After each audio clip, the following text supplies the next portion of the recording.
a country of 1.4 billion people, the world's biggest media market. And as of 10 days before the most watched sporting event on earth, not a single channel in India had the rights to show it. FIFA had walked in asking for $100 million. It walked out eventually with a deal worth a little over 40. JioStar, the Reliance and Disney giant that controls most of what Indians stream, looked at the numbers, offered around 15 million, and walked away from the table. Sony looked and didn't bid at all. So here is the blunt version. The rights to broadcast every match of the FIFA World Cup to a fifth of humanity sold for less than what Indian broadcasters pay for a handful of IPL cricket games. Well, it's not really a story about football. It's a story about what India is willing to pay attention to and what it quietly writes off. And it is only the first of the three things about this World Cup that should make you look twice. You're listening to Nelson John 360. Nelson John 360.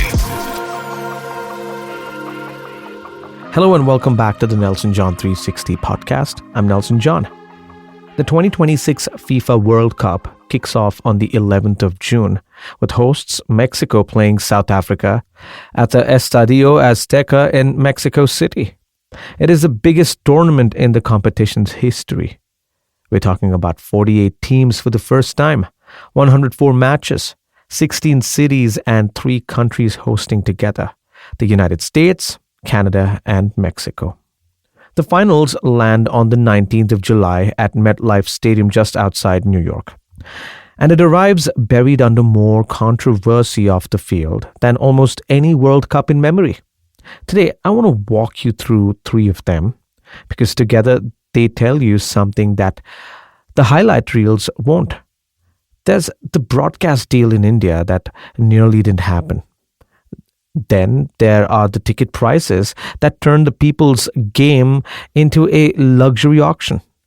And then there's the host country that has spent 2 years deciding exactly who will and who won't let in. India runs straight through all 3. Let me start off with the broadcast deal, because it's the strangest of the 3. For most of this year, India had no World Cup broadcaster at all. Not a holdout, not a delay, nothing. As recently as late May, with the tournament weeks away, the question of who would show the matches to Indian viewers was simply unanswered. To understand how absurd that is, follow the asking price as it fell. According to reporting in Outlook and Business Standard, FIFA first wanted to close $100 million for a bundle covering both 2026 and 2030 World Cups. As interest stayed cold, that expectation slid to somewhere between $35 and $60 million. Jio, India's single largest media platform, reportedly came back with an offer in the region of $15 to $20 million. And when FIFA said no, it walked. Sony, which had carried the 2014 and 2018 tournaments, reportedly held talks and then declined to bid. With the clock running out, the world's most popular event was in the world's most populous country going dark. Then, about 10 days before kickoff, Zee Entertainment stepped in and closed it. The reported value is over $40 million, less than half of what FIFA first asked, and lower than the roughly $60 million that Viacom 18 paid for the 2022 Qatar rights. Zee launched a brand new sports network called Unite just for this. 4 channels carrying Hindi and English commentary, with streamings on its Z5 app and select matches including the knockouts on the free-to-air Doordarshan. Crucially, Zee didn't buy one tournament. It bought a package covering 39 FIFA properties through 2034. That detail matters, and I'll come back to it. So the obvious question, how does the World Cup become a fire sale in a country of a billion plus people? The lazy answer is that Indians don't care about football. That's wrong, and the data says so. Nielsen research released ahead of this tournament has football sitting comfortably as India's second most popular sport, behind cricket, obviously. In 2022, Indians watch something like, 40 billion minutes of the World Cup. The interest is real and it is growing. So the problem isn't the demand, the problem is money and the shape of it. Now, here's a mechanism, and it's worth slowing down for. Indian broadcasting runs on advertising, and cricket is the perfect advertising machine. A cricket match gives a brand a slot after every single over, after every wicket, after every boundary. The game is built out of natural commercial breaks. Football gives you almost nothing by comparison. You've got a pre-match window, halftime, and the final whistle. 90 minutes that, by design, refuse to stop. In a market where advertisers pay to buy near constant inventory, as one senior broadcasting executive told the trade press, football simply cannot command the same rupees. Lay the clock on top of that, because the matches are in North America. Most of them air in India, roughly between 9:30 and 6:30 in the morning. So 9 in the night and 6 in the morning. So the opening game on the 11th, starts around midnight Indian time. Prime time advertising, the kind of thing that justifies premium rates, mostly evaporates when your audience is asleep. The IPL, by contrast, plays in the Indian evening, which is exactly why its rights for 2023 to 2027 are worth about 48,000 crore rupees. 48,000 crore rupees, working out to roughly $15 million per match. Wow. Now, sit with that comparison for a second. One IPL match is valued at about what FIFA hoped to get for the entire World Cup in India. That is the gap football is trying to cross. There is a deeper number underneath it all. A 2024 Deloitte and Google report cited by Reuters, they estimated cricket has close to 492 million followers in India against around 85 million for football. By other counts, cricket soaks up nearly 9 in every 10 rupees in India's sports economy. So even when football pulls a big audience, the audience is worth less to the people selling ads against it. And it gets worse. When the 2022 World Cup was streaming free on JioCinema, it pulled enormous digital numbers, but reportedly cost the ecosystem around 87 million traditional television viewers, who are more valuable to advertisers than digital ones. Free streaming grew the crowd and shrank the business at the same time. This is a part of the story Western coverage, they miss entirely. And it's where the diaspora comes in.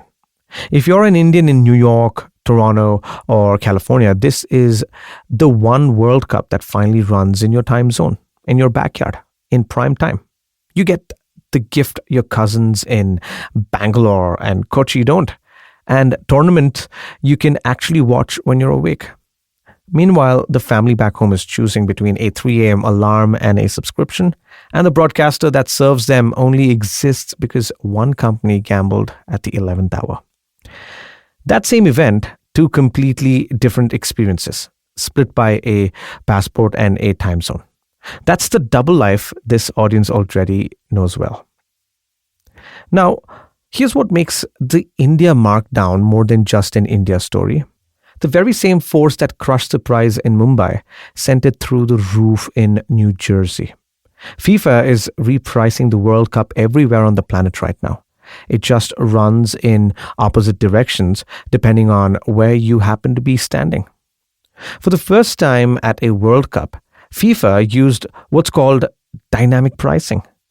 If you've ever booked a flight that got pricier the more times you searched it or paid a surge fare for on a cab, you already understand that, right? An algorithm watches demand in real time and moves the price up when people want it. America's loose rules on ticketing lets FIFA switch it on, and it has produced numbers, that really read like a parody. Track one seat. A ticket to the final at MetLife was first put up on sale for around $6,700, already a steep jump from the previous cycle. A pricing window later, similar seats were going for nearly $11,000. A top tier of final tickets reached a face value close to $33,000. And on the official resale market, where under the US and Canadian law, fans can relist a ticket at any price they like. Seats for the final have been listed in millions. And at one point, 4 tickets to the final appeared at roughly $2.3 million each. FIFA's president, Gianni Infantino, was asked about that at a conference in Beverly Hills, and his response told you everything about the posture. He laughed it off and promised that if anyone actually paid that, he'd personally bring them a hot dog. It was meant as a joke about an outlier price. But what it sounded like was a man entirely comfortable with a World Cup final priced beyond almost everyone who loves the game. And here's the quiet part. FIFA banks 30% of every single resale transaction on its own platform. The higher the resale, the more FIFA makes. The incentive points exactly one way. The backlash has teeth this time. The Attorney General of New York and New Jersey, Letitia James, and her counterpart have opened an investigation into FIFA's ticketing, citing complaints about inflated costs, fans misled about where their seats actually are, and sales staggered to manufacture a sense of scarcity. In Europe, the fan group Football Supporters Europe, together with a consumer body, filed a formal complaint accusing FIFA of abusing its monopoly, arguing that loyalty was being turned into a bidding war.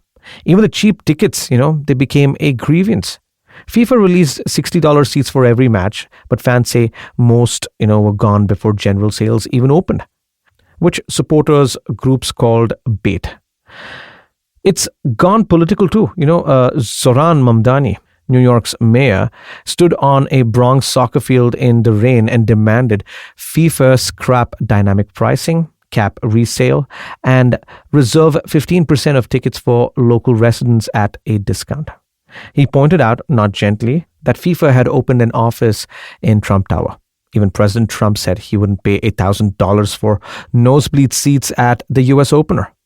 When the populist left and the populist right agree your prices are obscene, you have a problem that money alone created. Now, in fairness to FIFA, the demand is genuinely there. It said it received 5 million ticket requests in the first 24 hours of one sales phase. So the steelman is real. People clearly want this, and a market clears at what buyers will pay. But that is exactly the trap here. Dynamic pricing is brilliant at extracting the maximum from the people who can pay the most, and ruthless at pushing out everyone else. The India connection here is closer than it looks. This same pricing model is creeping into Indian life, into concert tickets, and increasingly around marquee cricket. The diaspora, who finally had a World Cup at a civilized hour, got to watch it get algorithmically priced out of their reach. The people's game sold like a floor seat at a pop concert. Now, this brings us to the third part of the story, and the one with the highest human stakes. This is the first World Cup whose host nation is, at the same time, in the middle of the most restrictive immigration push in its modern history. Under proclamations issued by the Trump administration, the list of countries facing U.S. travel restrictions expanded from 19 to 39 by December 2025. For fans from the fully banned nations, and that includes qualified teams like Iran and Haiti, the practicality really is stark. Most of them cannot enter the United States to watch their own country play, even if they are holding a ticket. Players, coaches, and their immediate families are specifically exempt, so the teams can compete. The fans, the journalists, the extended family often cannot follow. This isn't theoretical.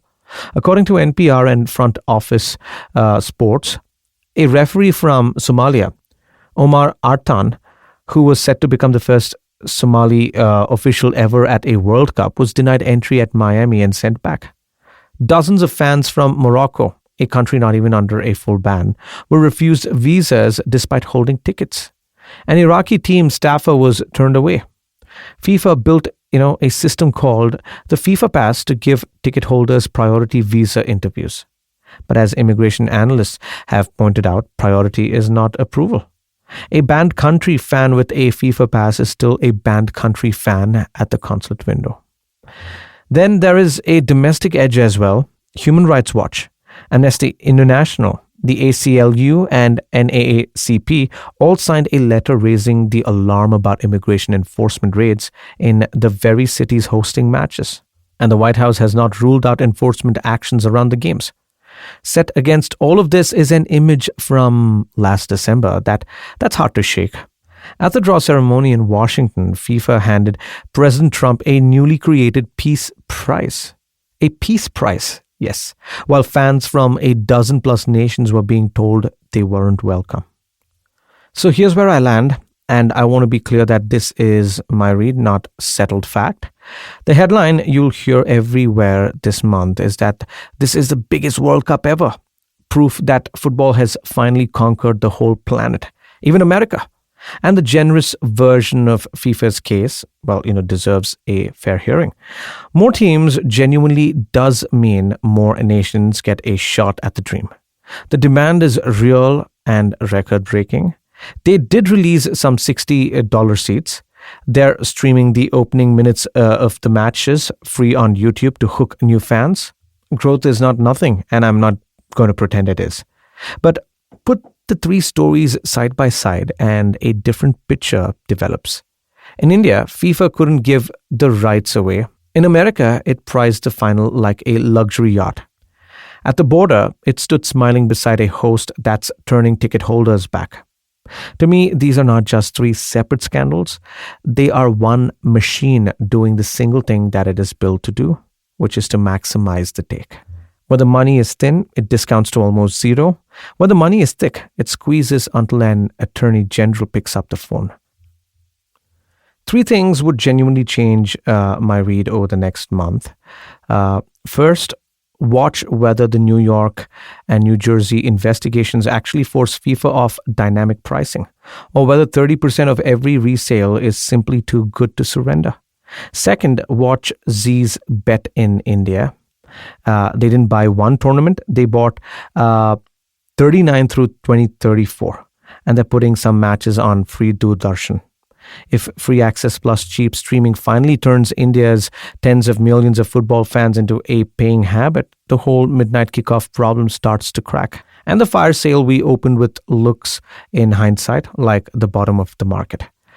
Third, watch the borders during the tournament itself. One viral clip of a ticket-holding fan turned away or an enforcement action near a stadium, and FIFA's old slogan that football unites the world becomes the most expensive irony in sport. I'll be watching a lot of this at hours no reasonable person should be awake, which as a parent, I've made a strange peace with. There's something quietly perfect about a sleeping house and a 1 a.m. match. All right, that's a wrap here. I'm Nelson John, and this was the Nelson John 360 podcast. I'll catch you in the next one.